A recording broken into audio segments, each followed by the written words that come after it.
সকাল সকাল নয়নকে phone gift করতে হলো কেন? যদি আপনারা জানতে চান তো ভিডিওটা পুরো শেষ অবধি দেখলেই বুঝতে পারবেন। দেখুন, নয়নকে আমি ফোন দিচ্ছিলাম, তো নয়ন বলছে না, নেবো না। ওয়ান প্লাসের ফোন নয়ন বলছে নেবে না কেন? যদি আপনি পুরোপুরি জানতেন তাহলে ভিডিও শেষ অবধি দেখুন। দেখুন, আমি সকালবেলায় একদম সকাল, তখন 9টা 9:30 বাজে, আমি চলে আসলাম বসিরহাটের সবচেয়ে বড় মোবাইলের দোকান, সেটা হচ্ছে মায়া টেলিকম, যেখানে সব রকম ফোন পাওয়া যায়, তাছাড়াও কম দামে পাওয়া যায়, তাছাড়াও এখানে ঘড়িও পাওয়া যায়।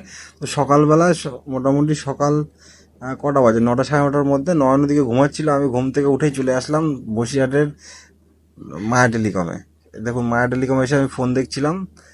প্রথমে ভাবছিলাম যে ভিভো কিংবা ওপো কোনো অন্য কোনো ফোন নেবো, তারপর না, ভাবলাম যখন নেবো একবার একটু ভালোই ফোন নিই, তা ওয়ান প্লাস নিলাম। তো ওয়ান প্লাস নেওয়ার পরে ভেবেছিলাম যে নয়নকে দেবো, তো নয়ন এই ফোনটা নিয়ে কোনো কথা বলবে না হয়তো, কিন্তু নয়ন কিন্তু কেন ফোনটা নিতে চাচ্ছিল না।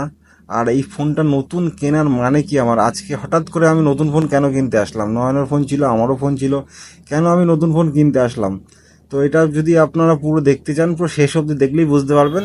যদি স্কিপ করেন তাহলে কিছুই বুঝতে পারবেন না। এদিকে দেখুন, আমার ফোন অলরেডি কেনা হয়ে গেছে, আমি বেশি দেখিনি, জাস্ট ফোনটা দেখলাম কত জিবি র্যাম আছে, কি দাম আছে। কাকুর সঙ্গে কথা হলো, যে মায়াতে যে বসে, যে মানে যে মালিক, তার সঙ্গে কথা হলো কত কি দাম আছে। আমি বললাম যে অনলাইনে এই দাম আছে, তো আপনি কত নিতে পারবেন? বললাম অনলাইনে যা দাম আছে তার থেকে আমাকে 1,500 টাকা কম দাও। তো তারপরে, না, প্রথমে 1,500 না, প্রথমে বললো 500 টাকা কম দাও, তো আমি সেখানে 1,000 টাকা কম দিয়েছিলাম। কম দেওয়ার পরে তো ওয়ান প্লাস ফোনটা আমি পুরো পারচেসই করে নিলাম। এইবার বললাম, কাকুকে বললাম আপনি ওপেন করুন ফোন, এই মানে ফোনের বক্সটা ওপেন করুন। তা উনি প্রথমে বলছেন না, তুমি ওপেন করো। তো আমি ওপেন করতে যাচ্ছিলাম, আমার হাতে যেহেতু এক হাতে ফোনের ক্যামেরা ধরা ছিল, সেই জন্য আমি পারছিলাম না। তা কাকু বললো আপনি ওপেন করুন, আমি এখানে ভিডিও করছি, তো আপনি ওপেন করুন। তো কাকু দেখুন ওপেন করছে বক্সটা, ওয়ান প্লাসের।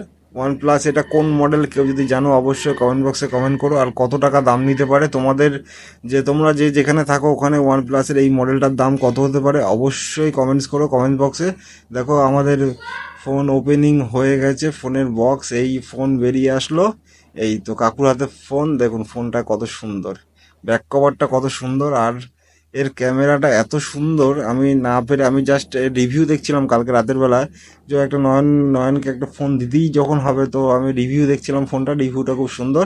দেখুন ফোনটা আমি জাস্ট ওপেন করলাম না এখন, মানে অন করলাম না, একদম এই ফোনটা নিয়ে যাব, নিয়ে গিয়ে নয়নকে দেবো, দিয়ে ওর সামনেই ফোনটা সিম লাগাবো, ওপেন করব। সেই জন্য আমি এখন কিছু করলাম না। দেখুন ফোনের ব্যাক কভারটা কত সুন্দর, পুরো অরিজিনাল ব্যাক কভার ওর ভিতরেই ছিল ফোনের সাথে। এখন সব কোম্পানি দিয়ে দেয়, তো সেরকম ওয়ান প্লাসও দিয়ে দিয়েছে। কালকে যখন রাতের বেলা রিভিউ দেখছিলাম অনলাইনে, তখন ফোনটা খুব সুন্দরই লাগছিল, কারণ রিভিউও খুব সুন্দর অনলাইনে। আর তাছাড়া ওয়ান প্লাসের ফোন অবশ্যই ভালো, আর ক্যামেরা অবশ্যই ভালো। ক্যামেরা যেগুলো একদম যেমন আইফোনের যেমন যেই টাইপের ক্যামেরা হয়, প্রায় প্রায় ওই ধরনের ক্যামেরাটাই এতে মানে দেখা যায়, কারণ ক্যামেরাটা খুব সুন্দরই হয়। তো সেই কারণে আমি আরও দু চারজনের কাছে সাজেশান নিলাম যে কী ফোন নেওয়া যায়। তা বললো আইফোন, কিন্তু বললো আইফোনে একটা সমস্যা হতে পারে, ফোন নাকি আপডেট দেওয়ার পরে স্ক্রিনে নাকি একটা দাগ চলে আসতে পারে। তো আমার এটাই ভয় ছিল, এখনও ভয় এখনও আছে, জানি না কী হবে, উপরওয়ালাই জানে সেটা কী হবে। চলো, এবারে আমার এখানে নেওয়া হয়ে গেলো, আমি পারচেস করে নিলাম, পারচেস করে নিয়ে এবার সোজা চলে যাচ্ছি এরকম ধরনের এখানে।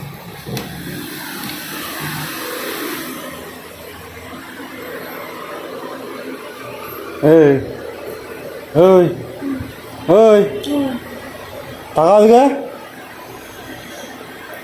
আমি ওইসব যাচ্ছি না। আমার ওই ফোন আমার ঠিক করে দিতে হবে। না, ও ফোনটা নিচ্ছিল না এই কারণে, কারণটা হচ্ছে ওর আগের দিন ওর যে ফোনটা ছিল, রেডমির ফোন ছিল। তো রেডমির ফোনটা আমার সঙ্গে ওর সঙ্গে প্রচণ্ড ঝামেলা হয়, ঝামেলা হওয়ার জন্য আমি রেডমির ফোনটা কোনো একটা কারণে আছাড় মেরে ভেঙে ফেলে দিয়েছি। তার জন্য ওর কাছে প্রায় 2-3 দিন ফোন ছিল না। তো সেটা নিয়ে একটা ঝামেলা হয়ে গেছিলো, ঝামেলা হয়ে যাওয়ার পরে ও বলছিল আমাকে ফোন কিনে দিতে হবে।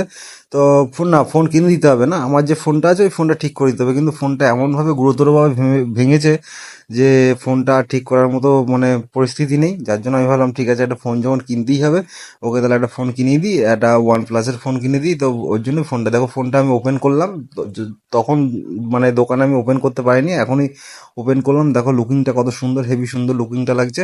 আর তারপরেই এখান থেকে ও যে ঘুমাচ্ছিল, ওর বলছে যে তুমি আমার ফোন দাও, দেখো হ্যালো চলে আসলো। তো তো আমি এখানে সেট আপ করছিলাম আস্তে আস্তে বসে। এরপরে দেখো তোমার আগের ফোনটা কীভাবে আমি ভেঙেছি। আগের ফোনটা এমন জোরে আছাড় মেরেছি যে পুরো ভেঙে গেছে, ভেঙে চৌচির হয়ে গেছে। ফোনটা ঠিক করার মতো কিছুই নেই, যার জন্য আমাকে নয়নকে নতুন ফোন একটা কিনে দিতে হলো।